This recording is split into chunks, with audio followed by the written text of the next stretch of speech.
The bandsaw screamed through 2 inches of black walnut, and for a few seconds that sound was the only thing in my head. No thoughts, no worries. Just the line I was cutting and the taste of sawdust in the air. It always tasted the same. Burnt sugar and dry dirt. It meant I was working, not thinking. My phone buzzed at my hip for the 3rd time in 10 minutes. I ignored it. If the shop was not on fire, it could wait. I killed the power. The blade spun down. The room went quiet, except for the old heater rattling in the corner and my own breathing. I ran my thumb along the fresh cut. Smooth as glass. Perfect. That was when the heavy front door slammed open. High heels on concrete did not belong in my fabrication shop, but I knew that rhythm. Fast. Uneven. A little desperate. I turned and wiped my hands on a rag. Natalia Vance stood just inside the yellow safety line like she was scared to cross it. Camel coat, hair perfect, makeup sharp. She was usually the calm CEO who could freeze a boardroom with one look. Right now, her hazel eyes were too wide. She held a crumpled legal envelope in one hand and her phone in the other like they were both weapons. "I need you to do something insane," she said. "You're trespassing, Natalia," I said. "This is a hard hat zone." "I know." Her voice cracked on that one word. The perfect boss mask slipped for a second. "Kaisen, I need you to come to dinner with my father tonight, as my husband." The words hit like a dropped hammer. I did not laugh. I just stared at her until she swallowed. "Say no," she added fast. "You can say no. If you say no, I'll find another way." That part mattered. I leaned back against the walnut slab. "Start over. Why is your father suddenly interested in my love life?" She blew out a shaky breath. "Victor is in town. He's at the Ritz. He brought an attorney. He is holding acquisition papers for my firm. There is a clause in the trust. He can dissolve it if he convinces the board I am unstable or reckless. If I walk in there alone, he does that. Tomorrow, he sells my company into his holding group." She lifted the envelope. Her fingers were white around it. "I lose control," she said quietly. "I lose the contracts. I lose the right to pick my own vendors, your shop included." There it was, the hook. Real life, not romance. "Why me?" I asked, keeping my voice flat. "Because you are the only man I know who can stand in a room with Victor Vance and not blink," she said. "And because you already know my business. You built half of it with your hands." I looked at her for real now, not the way I looked at a client. Dark circles under her eyes, shoulders tight. A woman who was always feared, suddenly afraid. "I'm not your employee," I said. "I run my own shop. You can't order me into anything." "I know," she nodded quickly. "That's why I came here, not to the office, not to a conference room. Here, where you can throw me out." Her honesty hit harder than the cold air. "Fine," I said at last. 3 hours, dinner only, no private rooms, no hotel keys, no favors after." Her shoulders dropped like somebody cut a wire. "Thank you." "One condition," I added. She blinked. "Name it." "Friday, you come out with me. My world, my friends. No suits, no mergers. You handle my reality for one night." Her eyes narrowed, offended and curious at the same time. "Why?" "Because if I'm going to lie to your father," I said, stepping close enough to smell rain and expensive jasmine on her coat, "I need to know you can be real." The plan was simple on paper and a mess in real life. 2 hours later, I was standing in her glass and steel office instead of my dusty shop. She was pacing behind her marble desk with her phone pressed to her ear. When she hung up, she put both hands flat on the desk like she had to hold the building up. "Victor is already at the Ritz," she said. "He brought his lawyer." "Of course he did," I said. She shoved a garment bag toward me. "Put this on, please." "You know my size?" I asked. "I approve every vendor badge that walks onto my sites, Kaisen. I notice things." I took the bag. "Who am I supposed to be?" "You," she said. "Just you in a suit the Ritz will not chew up." "I can lie," I said. "Question is, can you keep your chin up while you do it?" Quote. Her gaze flicked away. "I can." Quote.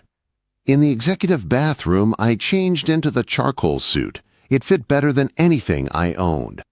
The tie sat neat under my collar in a Windsor knot my grandfather had taught me. In the mirror, I looked like money. I felt like a fraud with good shoulders. When I walked back out, Natalia had changed too. Dark green dress, clean lines, power without sparkle. The neckline was simple, but the way the fabric moved when she turned made my throat dry. "How do I look?" she asked, her voice smaller than the room. "Like you're going into battle," I said. "Good." She opened a drawer and pulled out a small velvet box. "The ring," she said, "a prop. It needs to look real." She held out a simple gold band. I took it. It was heavier than it looked. "Family," she said. "My grandmother's." Victor always believed women were accessories. I want him to see something that looks permanent. I slid the ring onto her finger. It was loose. It spun. "It'll slip," I said. "I lost weight," she muttered. "Stress." I dug in my pocket and took out a small roll of gray friction tape I kept for tools. "Give me the ring," I said. She stared at the tape like it was some kind of magic. She handed me the ring. I wrapped a thin strip inside the band, then slid it back onto her finger. Snug. Solid. She turned her hand under the light. "That is the least romantic thing I have ever seen." "Good," I said. "Romance is fragile." "This isn't."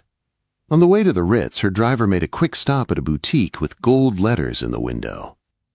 Natalia walked in like she owned the street, and came back out with 2 small shopping bags that probably cost more than my first welder. "My dress is fine," she said, breathing tight. "But Victor expects a show. He expects normal. I do not look normal." "You look like a CEO," I said. "That's the problem for him, not you." She changed into a blush pink blazer over a white top, softer, warmer. More like the woman who had laughed in my bar on another night that had not happened yet. In the Ritz lounge, the lights were low and the jazz was soft. I was still in my gray t-shirt with the suit over my arm. I refused to dress up until I saw the field. Victor Vance sat in a leather chair, heavy glass in his hand, filling the room like he paid rent on the air. His eyes swept over me. T-shirt, work hands, garment bag. I could see the judgment. Natalia's smile clicked on, smooth and controlled. She angled her body toward me like we shared a private joke only we could hear. Her eyes met mine. One clear signal. "Stay with me." "Father," she said, "this is Kai." "Kaizen Miller," I said, stepping forward. He did not stand. He did not offer a hand. He just watched. "Miller," he said at last. "Don't know the name." "Then you don't read your own project reports," I said. His mouth twitched, almost a smile. By the time we walked into Le Monarque for dinner, I was in the suit, and she was on my arm. I pulled out her chair. She let me. Victor's lawyer sat beside him in a pinstripe suit, eyes sharp. "You in real estate?" Victor asked. "Development?" "Specialized fabrication," I said. "High-end interiors." "A decorator," he said. "A builder," I corrected. "There's a difference." His gaze cut to our hands. He saw the ring. "So married," he said. Natalia's throat worked. I did not give her time to drown. I reached over and took her hand on the table. Warm. Shaking. She turned her palm and laced her fingers with mine like it was a choice, not a script. "Yes," I said. "Private. We like it that way." Dinner turned into a fight. Victor pushed questions about money, deals, and risk. I answered every one. I knew my numbers. I knew what walnut and brass cost because I paid the bills. I knew her sites because I walked them. Then Natalia reached for her water and knocked the heavy silver salt cellar off the table. It hit the floor with a sharp crack. She froze. A soft sound caught in her chest. "Clumsy," Victor said. "Just like your mother." Natalia flinched like he had slapped her. I bent, picked up the cellar and checked the hinge. The pin had popped. "It's fine," I said calmly. "Sterling is soft. It needs a gentle hand." "That is antique," Victor snapped. I took a dessert spoon and used the handle as a lever, pressed the pin back into place in one clean motion, and set the cellar back on the table, good as new. "You can't force things that are meant to hold," I said. "You ruin them." Victor stared at the fixed hinge, then at me. "Impressive," he muttered. Under the table, Natalia's hand found my knee. She squeezed hard. I covered her fingers. Her skin was ice. On the ride back to her building, the car was quiet. Streetlights slid across her face. She stared at her ring. "He bought it," she whispered. "For now." "He's suspicious," I said. "He'll dig. He'll try to turn this into a weapon." She nodded once. "He'll try to paint me as reckless." "And what do you do when he does?" I asked. Her jaw tightened. "I don't fold." Then she looked at me, eyes softer. "You saved me in there." "I fixed a salt shaker," I said. "You stood between me and him." Her hand hovered near mine, then dropped. "Friday, you're friends. What time?" 7, I said. "The Rusty Anchor." "Logan Square." She made a small face. "I don't own jeans." "Buy some," I said. I reached into the back seat, grabbed the scarf she had dropped, and wrapped it around her shoulders. My knuckles brushed the back of her neck. She went still. "You did good tonight," I said. "Get some sleep." "Kyson," she said softly. "Thank you." I got out of the car before I could reach for her again and turn the lie into something real. Friday came with sleet that turned Chicago into gray slush. The kind of night normal people stayed home. I got to the Rusty Anchor early anyway. The Rusty Anchor was not the kind of place you brought a CEO. It smelled like beer and fryer oil. The wood tables were scarred. The neon signs flickered. It was honest. That was why I liked it. Marco, the owner, slid a pint of beer onto my table. "So," he said, leaning on his elbows, "is the scary boss lady actually coming, or am I drinking this for you?" "She's coming," I said, tearing the edge of a cardboard coaster into strips. "Why are you doing this, Kai?" he asked. "You always gotta fix something. Broken chairs, broken trucks, now broken executives." "She's not broken." I snapped before I could stop myself. "She's under load." Marco raised both hands. "Easy." I was kidding. The door opened then, and the cold rolled in with her. For a second, the whole bar went quiet. Natalia stood at the entrance in dark jeans that looked stiff and new, a black turtleneck, and ankle boots. Her hair was pulled back in a low knot. She looked like she had walked out of the wrong movie and into this one by mistake. She saw me, straightened her shoulders, and started walking over. "You found it," I said, standing. "My driver found it," she said, eyes moving over the neon, the old jukebox, the crooked pool table. "It smells like yeast." "That's the beer," Marco said, sliding up beside me. "I'm Marco." I poured drinks and judged strangers. "Natalia," she said, shaking his hand like she was signing a contract. "I design buildings."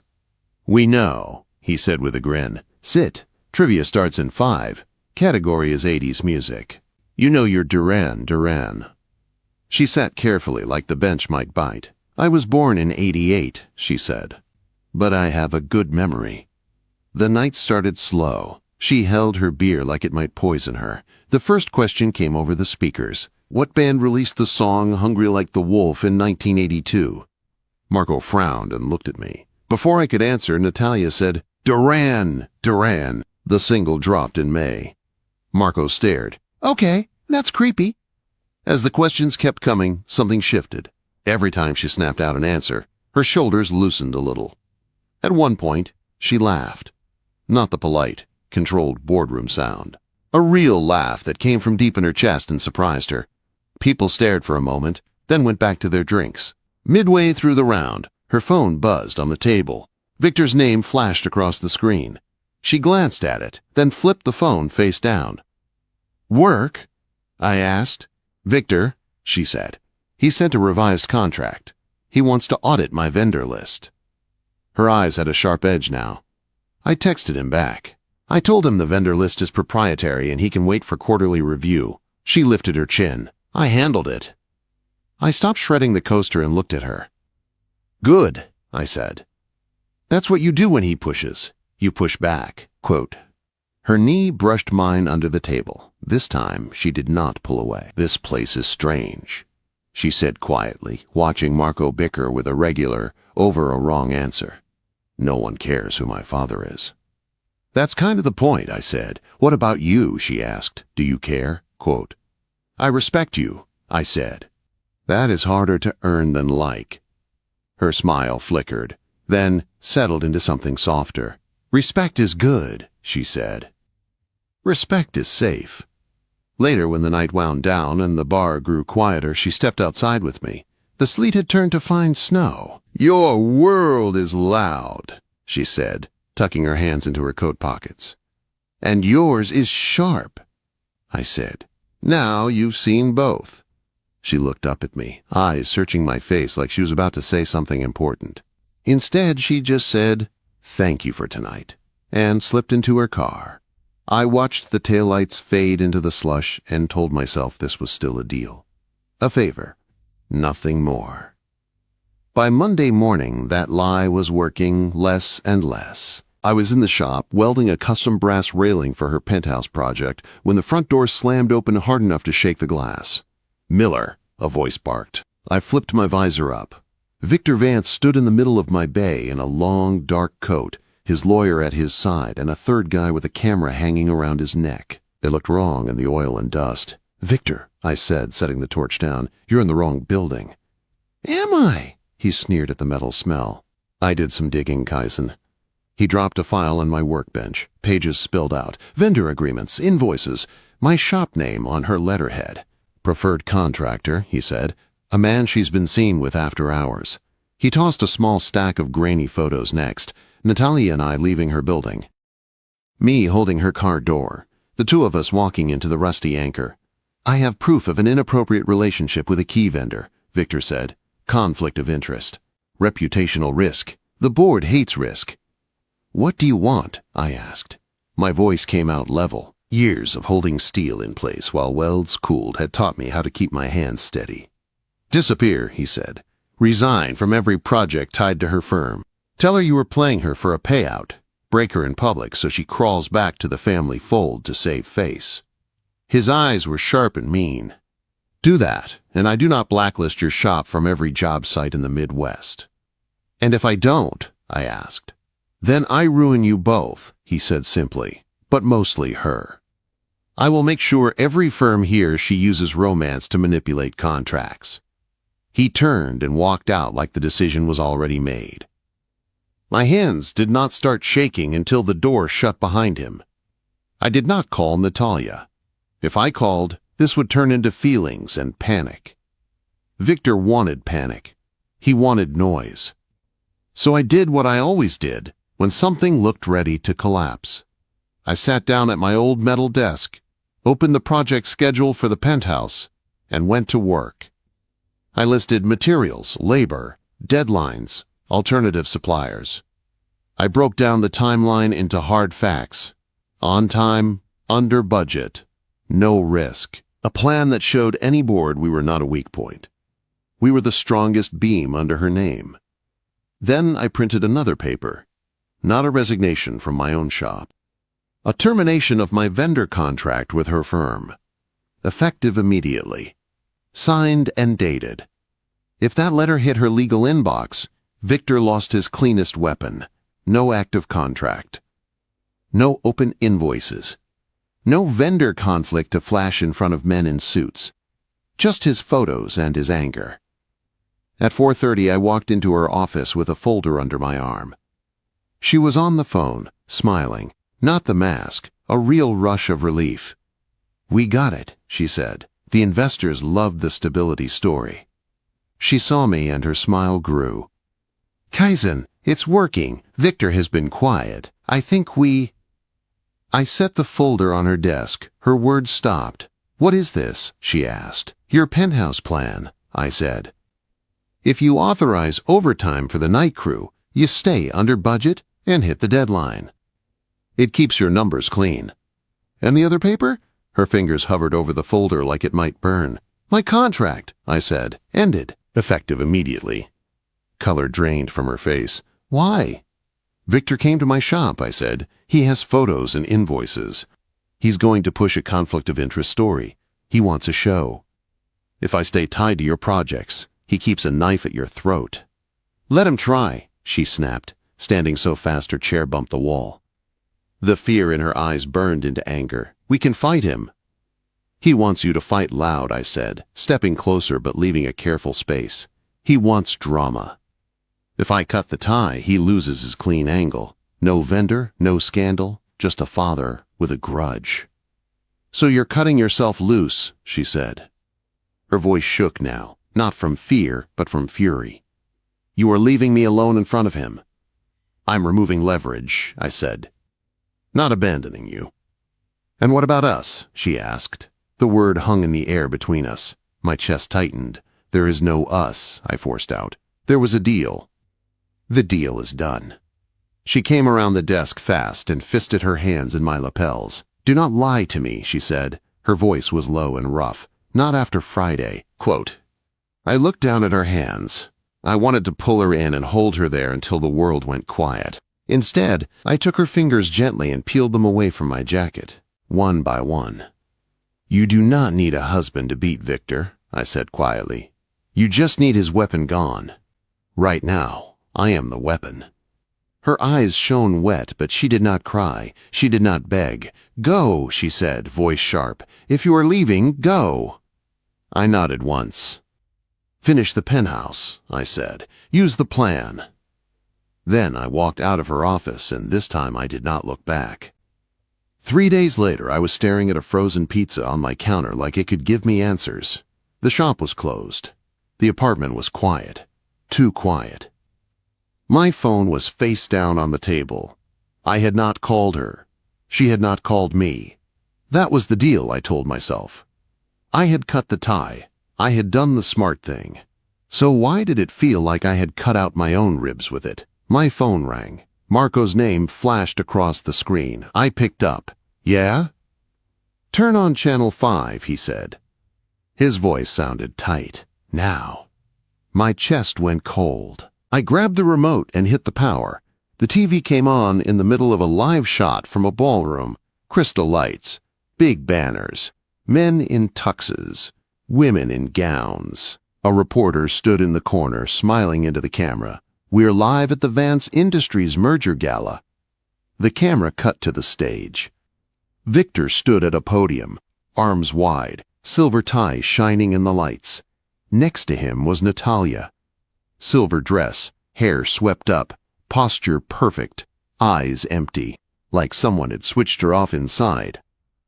"I am proud to announce," Victor boomed, "that Vance Industries is fully acquiring Vance Design Group.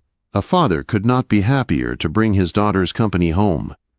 My grip tightened on the phone, and to celebrate this union, he said, "My daughter has a special announcement about her future." He turned toward her and leaned in, his mouth close to her ear. To the cameras it looked like support. I knew it was a leash. "She's going to fold," Marco said in my ear. "Kai, she's going to let him win." On the screen, Natalia stepped to the mic. She looked out over the crowd, board members, investors, reporters, wolves in nice shoes. She opened her mouth. Her gaze swept the room. She looked like she was searching for a door that was not there. My body moved before my brain caught up. "No," I said, "she isn't." I grabbed my keys and my jacket. "Kai," Marco said. "What are you doing?" "What I always do," I said, "trying to fix something before it falls." I hung up, shoved my boots on and ran. The drive to the hotel was a blur of red lights and cold air. I did not have time for a suit. I wore clean jeans, a button-down, and my work boots. I did not care. Victor could choke on it. At the hotel, I tossed my keys to the valet hard enough to make him flinch and pushed through the front doors. The staff tried to stop me. I kept moving. "Ballroom," I said to the first person in a black vest I saw. "Second floor, straight back," they said, pointing. I took the stairs 2 at a time. My heart hammered. I reached the ballroom doors as a cheer rose from inside. I pulled one door open and stepped in. The room was bright and hot. Cameras lined the back wall. Tuxedos and gowns filled the tables. Victor stood to the side of the stage, face glowing with pride that looked like a mask. Natalia was at the mic. She saw me. For a moment, everything else faded. The noise dropped to a low hum. Her eyes locked on mine across the room.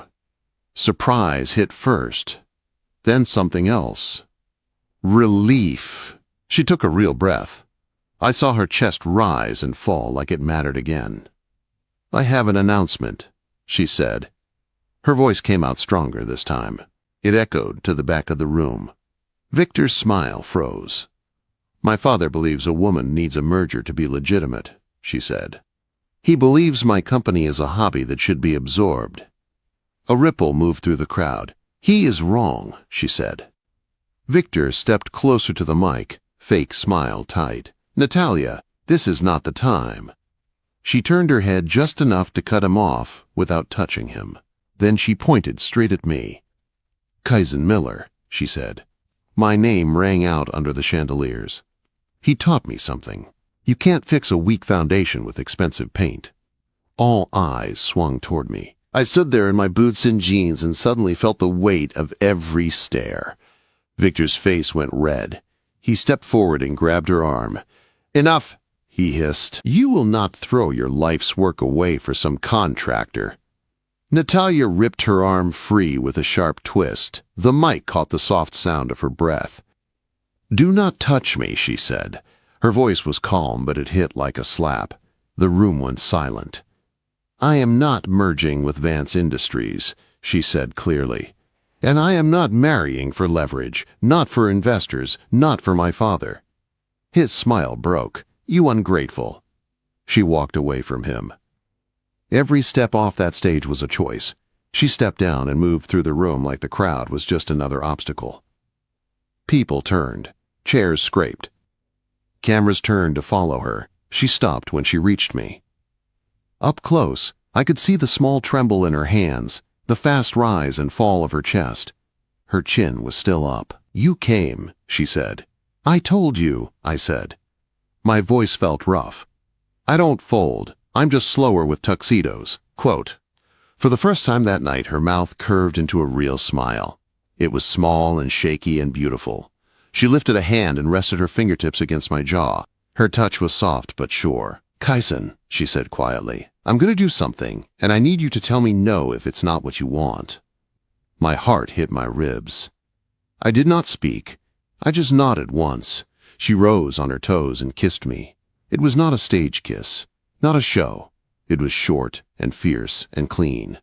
Her lips pressed to mine like a promise, not a performance. For a second, the ballroom disappeared. There was only the warmth of her mouth and the way her fingers curled against my cheek like she was holding on. When she pulled back, her eyes searched mine like she was checking if I was still there. I stayed. Behind her, Victor's voice shook the air. "This is insanity," he shouted. "You are throwing everything away for a stunt." Natalia did not turn around. "This is not a stunt," she said. "This is me choosing." Security shifted near the walls. The board members whispered. The cameras kept rolling. She took my hand. Her fingers slid between mine, weaving tight. No slipping, no tape needed. "Walk with me," she said. We left the ballroom together. My boots squeaked on the polished floor. Her dress whispered with each step. In the hallway, the noise from the gala faded to a muffled roar. Natalia leaned back against the wall for a second and closed her eyes. Her hand was still in mine. "You just set your father on fire in front of half the city," I said softly. Her eyes opened. They were bright and steady. "He lit the match," she said. "I just stopped pretending I could not see it." "Now what?" I asked. "Now," she said, pushing off the wall. "I fight where it matters." She straightened her shoulders. The CEO was back, but something was different. There was no empty glass look now. There was steel. "You know he's going to come after you harder," I said. "After both of us." "I know," she said, "but he cannot say I used you to win the board now. I walked away from his deal in public." Her fingers squeezed mine. "You cut the weapon out," she said. "Now I will show them he was the one holding the knife." I looked at her and felt something settle inside me, like a joint clicking back into place. "You're not alone in this," I said. "I know," she answered. For once, there was no pride in the way she said it, just truth. That is why I am not afraid.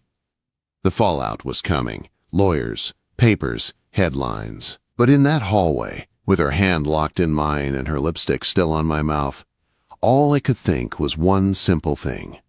Whatever came next, we had already crossed the line where this stopped being a deal and started being real. The fallout came fast. The next week was a blur of headlines and phone calls. Heiress rejects father's merger. Family war advance industries. Her face was everywhere. Mine showed up in the background of a few shots. The guy in boots who did not belong in crystal halls. Lawyers called. Journalists called. My voicemail filled up. I stopped answering numbers I did not know. The stock dipped. Reporters called it daughter drama and emotional instability. Victor fed that story every chance he got. He dragged my name into it too. She is being influenced by a contractor. She is risking long-term stability for a fling. I heard all of it. I kept working anyway. I welded. I sanded. I cut walnut and brass. The phone buzzed on my bench again and again. Sometimes it was her. Sometimes it was her office. I did not pick up when I was holding a torch. 2 weeks later, I got a short text from her number. Board vote today. That was all. The meeting was closed. No cameras. Just the board, Victor and Natalia. Later, she told me what happened. Victor went in swinging. She embarrassed the company. She destroyed a merger.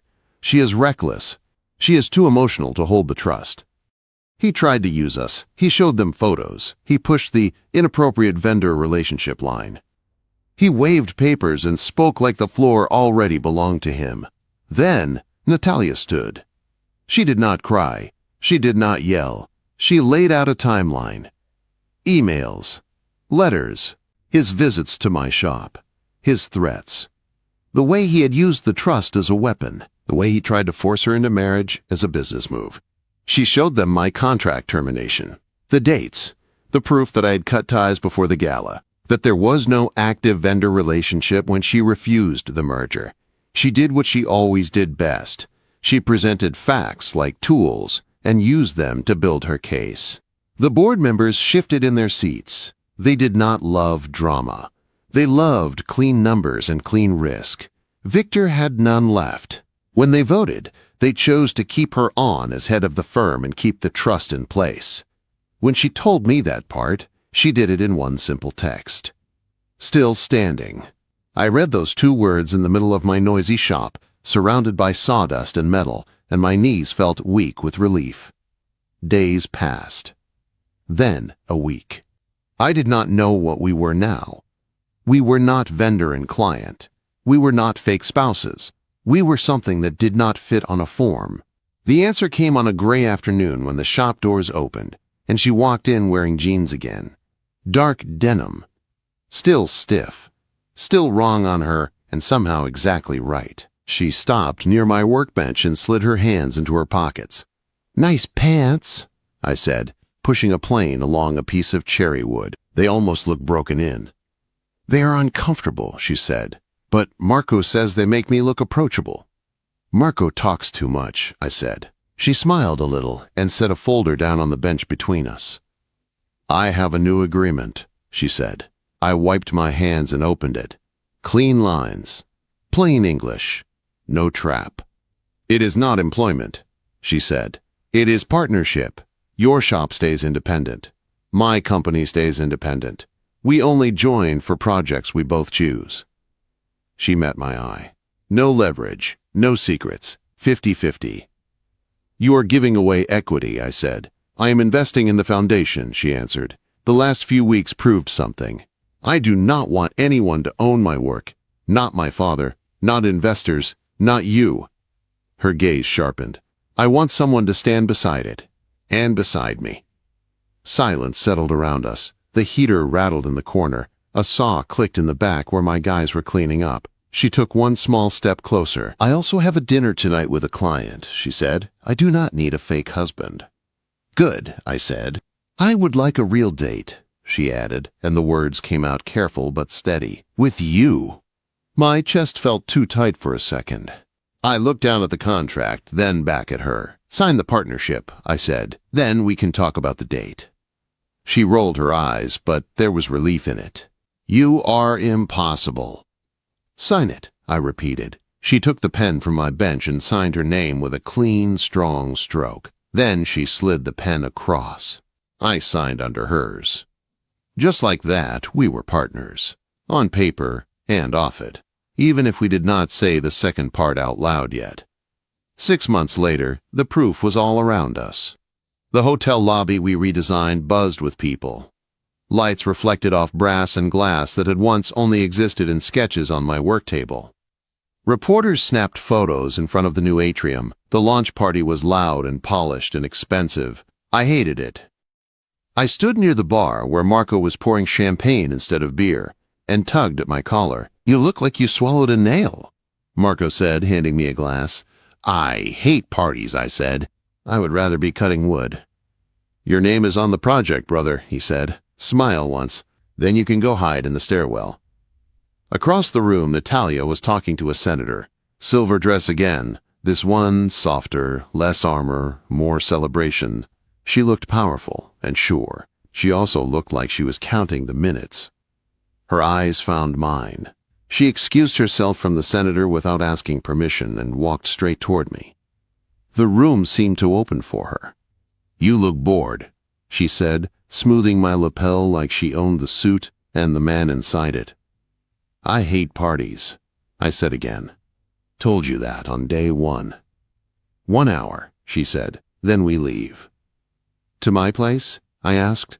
She shook her head. "Yours. I like the drafty warehouse."